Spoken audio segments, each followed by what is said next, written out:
Hello and welcome to the Intel Brief. Today is Wednesday, 14 January.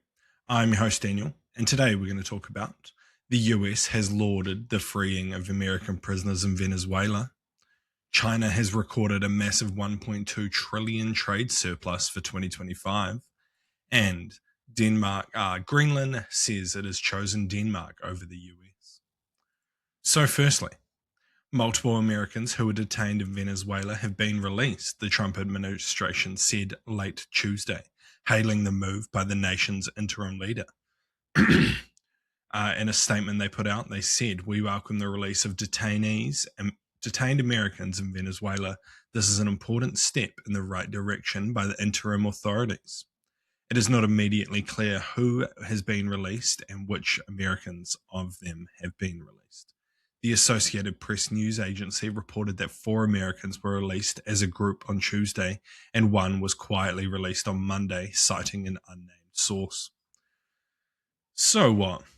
I mean, this is almost certainly a move by the quote-unquote interim leader, which is an interesting way of put it, to try and appease the Trump administration and, try and make steps towards, Trump not pushing them out of office in some way.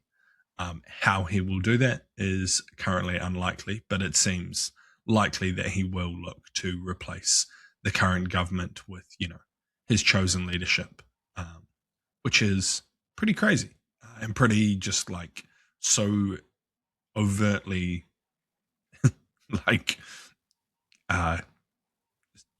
don't even have words. It's pretty wild to see that the US president is like clearly installing his own leadership in a foreign country, not even discreetly like the CIA would have done back in the day. He's just gone in, taken them out, and put his own ones in.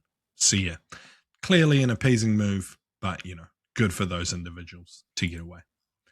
And next, according to customs data, the surplus was boosted by, this is the Chinese surplus. According to customs data, the surplus was boosted by trade gains in December, with exports climbing 6.6% from the year before, better than economists' estimates and higher than November's 5.9% year-on-year increase. China's trade surplus surged to a record 1.2 trillion last year, the government said on Wednesday, as exports to other countries made up for slowing shipments to the United States in what was a turbulent year of global trade thanks to Trump's tariffs. Beijing's exports rose 5.5% in 2025 to 3.7 trillion, approximately. Never mind. But imports for the year were a flat 2.8 trillion US dollars, resulting in a trade surplus of 990 billion. According to customs data, the surplus was boosted by trade gains in December, with exports rising 6.6% from the year before, better than economists had estimated. So what? I think this just shows how resilient China is to losing the US market, and kind of how far things have come for the Chinese economy. It is an extremely powerful beast that basically the entire world has to deal with. So yeah, I kind of understand, not from like a personal monetary perspective, but the US's tariffs plan was to try and disrupt Chinese control of the essentially world trade. And this just goes to show how resilient they are to it. While I don't think relying on Chinese supply chains is a safe and secure way of the world getting all of its stuff, clearly it's the way that the world does it. And I would like the world to move away from it, but it seems unlikely at this stage, just due to the sheer cost of trying to do that. And lastly, Greenland has chosen Denmark over the United States, the Prime Minister said on Tuesday.